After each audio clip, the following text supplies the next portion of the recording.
दोस्तों मूवी दो लड़कियों की है जो एक दूसरे के अंदर स्टैचू खिलौना डालकर मजे लेती है। तो चलिए मूवी शुरू करते हैं। मूवी शुरू होते ही हम एक लड़की बेनेटा और उसके पेरेंट्स को देखते हैं जो चर्च में अपनी बच्ची बेनेटा को छोड़ने आए थे ताकि उनकी बच्ची एक अच्छी नन बन सके। वहाँ उनकी मुलाकात उस चर्च की मदर से होती है जो कहती है आपकी बेटी को अगर ईसा की वाइफ बनना है तो आपको इसके लिए दहेज देना होगा। हम किसी को भी ऐसे ही चर्च में नहीं रखते। तब बेनेटा के पापा उन्हें शराब खाना और हर महीने 100 सिक्के देने का वादा करते हैं। अगले पल हम देखते हैं कि बेनेटा मदर मेरी का एक खिलौना लेकर आई थी। जब वो मदर मेरी की मूर्ति के सामने प्रार्थना कर रही होती है तभी मदर मेरी की मूर्ति बेनेटा पर गिर जाती है और बेनेटा उनका दूध पीने लगती है। तभी वहाँ मदर आ जाती है और ये देखकर हैरान रह जाती है कि ये मूर्ति इतनी बड़ी है, इसे कुछ हुआ क्यों नहीं। तभी पूरा सीन शिफ्ट होता है और हमें 16 साल बाद की कहानी बताई जाती है जहां बेनेटा अब बड़ी हो चुकी है और वो मदर मेरी का रोल निभा रही है। तभी बेनेटा को ईसा दिखाई देते हैं जो उसे अपनी तरफ बुला रहे थे। तभी हम देखते हैं कि यह महज बेनेटा का सपना था। ये बात वो अपनी माँ को बताती है। उसकी माँ कहती है तुम ईसा की वाइफ हो इसलिए वो तुम्हें दिखाई दे रहे थे। उसके बाद जब सभी खाना खा रहे होते हैं तब एक आदमी अपनी बेटी को मार रहा होता है। वो लड़की दौड़कर बेनेटा के पैरों में गिर जाती है और कहने लगती है मुझे इस आदमी के साथ नहीं जाना, ये मेरे साथ अच्छा सलूक नहीं करता, मुझे भी नन बनना है। उस लड़की का नाम बार्टोलोमिया था। तब मदर कहती है हम बिना दहेज के किसी को भी चर्च में नहीं रखते। तब बेनेटा के पिताजी कहते हैं कम से कम इसकी जान तो बचा लो, उसका दहेज मैं दूंगा। अगले सीन में बेनेटा बार्टोलोमिया को नहलाने के लिए कपड़े देने जाती है। तब वो उसे नंगा देख लेती है और उसके मन में गलत गलत ख्याल आने लगते हैं। उसके बाद बार्टोलोमिया कहती है क्या तुमने कभी किसी को बिना कपड़ों के देखा है। तब बेनेटा कहती है यहाँ ये सब अलाउ नहीं है। अगले दिन हम देखते हैं बेनेटा चर्च में खड़ी होती है और उसे कई सारे सांप उसके ऊपर चढ़ने लगते हैं। तभी वहाँ ईसा आते हैं और उसे बचा लेते हैं और उससे कहते हैं तुम सिर्फ मेरी हो और वो उसे किस करते हैं। तब हम देखते हैं कि ये भी महज उसका एक सपना था। अगले पल मदर बेनेटा को एक बूढ़ी बीमार नन का ख्याल रखने को बोलती है। जब बेनेटा उसके पास जाती है तो वो देखती है उसके बाएं स्तन में खून बह रहा है और वो पूरा सड़ गया है।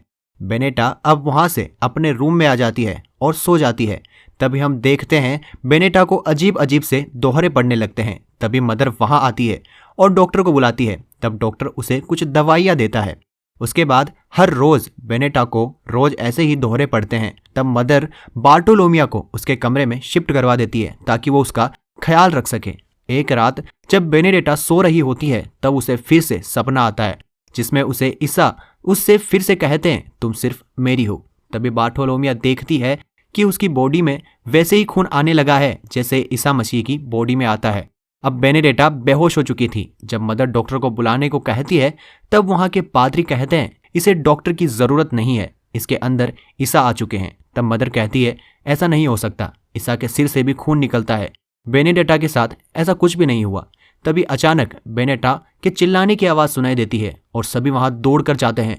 तब मदर देखती है बेनेटा के सिर से भी खून निकल रहा है। तब पादरी सभी को चर्च में बुलाते हैं और कहते हैं अब बेनेडेटा नन नहीं रही, अब उनमें ईसा आ चुके हैं, इसलिए अब वो हमारी मदर बेनेडेटा है।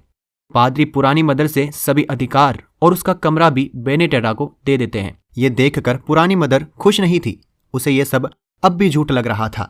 अब बेनेडेटा को अपना खुद का कमरा मिल चुका था। वहां पर उसकी दोस्त बार्टोलोमिया भी आ जाती है जो उससे कहती है तुम्हें पता है तुम कितनी खूबसूरत हो। तो बेनेडेटा कहती है ऐसा मत कहो, हमें ईसा कभी माफ नहीं करेंगे। पर बार्टोलोमिया की नीचे वाली लाइब्रेरी में हमेशा आग लगी रहती थी, इसलिए वो हमेशा घपाघप के बारे में सोचती थी।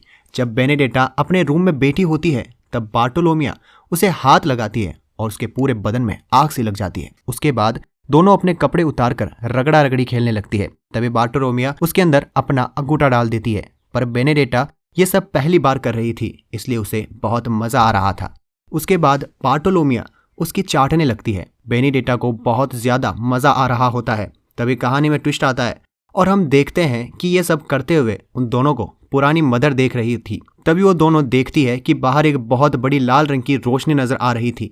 सभी अपने कमरे से बाहर आ जाते हैं और बेनेडेटा और बार्टोलोमिया भी अपने कपड़े पहनकर बाहर आ जाती है। तब पादरी कहता है हम सभी पर बहुत बड़ा संकट आने वाला है और ये बात खुद ईसा मसीह हमें बता रहे हैं, कुछ तो गलत हुआ है और हम सभी मरने वाले हैं। तभी बेनेडेटा ईसा मसीह की भाषा बोलती है और कहती है, तुम सभी चिंता मत करो, तुम सभी को कुछ भी नहीं होगा, मैं तुम सभी को बचा लूंगा। सभी बेनेडेटा के सामने गिरकर प्रार्थना करने लगते हैं। उसके बाद बेनेडेटा बार्टोलोमिया को वो मूर्ति दिखाती है जो वो बचपन में खेलने के लिए लाई थी, क्योंकि दोनों ने रगड़ तो लिया ही था, पर कुछ तो डालने के लिए भी चाहिए ना। उसके बाद बार्टोलोमिया उसे छील के एकदम हूबहू डालने के लिए बना लेती है। अब दोनों मजे लेने वाली थी। बार्टोलोमिया उसमें थूक लगाकर उसे बेनेडेटा के अंदर डालती है। बेनेडेटा को बहुत ज्यादा मजा आने लगता है। अगले सीन में हम देखते हैं कि वहां लोग मरने लगे हैं। एक तरह की महामारी फैल गई है, चारों तरफ लोग एकदम परेशान है। तभी पुरानी मदर रात को कहीं जा रही थी। दरअसल वो चर्च के हेड के पास जा रही थी। उसे बार्टोलोमिया देख लेती है और जाकर बेनेडेटा से कहती है। तब बेनेडेटा कहती है, तुम इतनी डर क्यों रही हो? उन्हें हमारे बारे में कुछ नहीं पता, हम तो बस एक दूसरे से प्यार करते हैं। तब बार्टोलोमिया कहती है कि इतनी रात को उन्हें वहां क्या काम होगा, हमें कुछ करना होगा, नहीं तो हम दोनों फंस जाएंगे।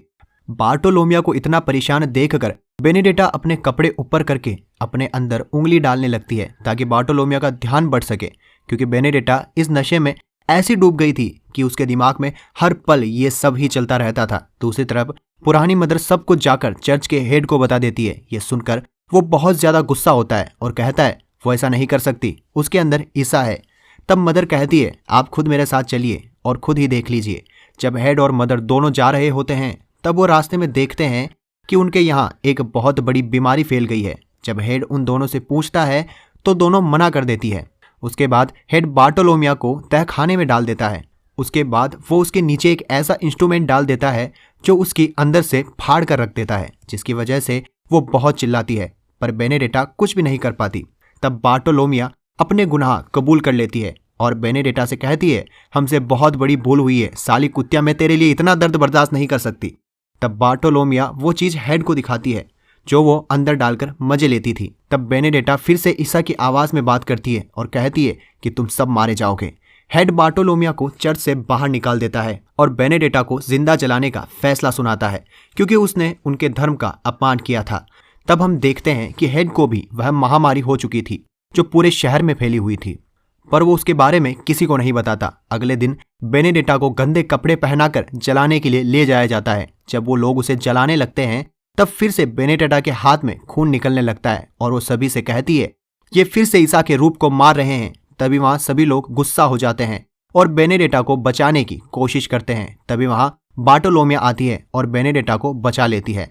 उस चर्च के हेड को लोगों की बेकाबू भीड़ मार देती है। उसके बाद बेनेडेटा और बार्टोलोमिया चर्च से बहुत दूर चली जाती है, जहां वो फिर से वहीं मजे लेती है और सो जाती है। अगली सुबह वो उठती है तो बेनेडेटा कहती है, मुझे फिर से चर्च जाना होगा, वही मेरा घर है।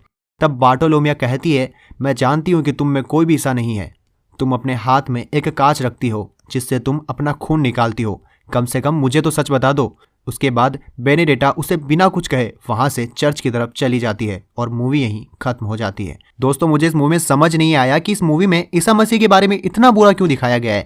हम ये वीडियो सिर्फ एंटरटेनमेंट के लिए बनाते हैं। इस वीडियो से किसी भी धर्म का कोई भी ताल्लुकात नहीं है। अगर आपको मूवी अच्छी लगी है तो वीडियो को लाइक और चैनल को सब्सक्राइब जरूर कीजिएगा और हमें कमेंट में बताएं क्या मूवी डायरेक्टर को ऐसा कॉन्सेप्ट रखना चाहिए या नहीं। मिलते हैं आपसे अगले वीडियो में, तब तक के लिए बाय बाय।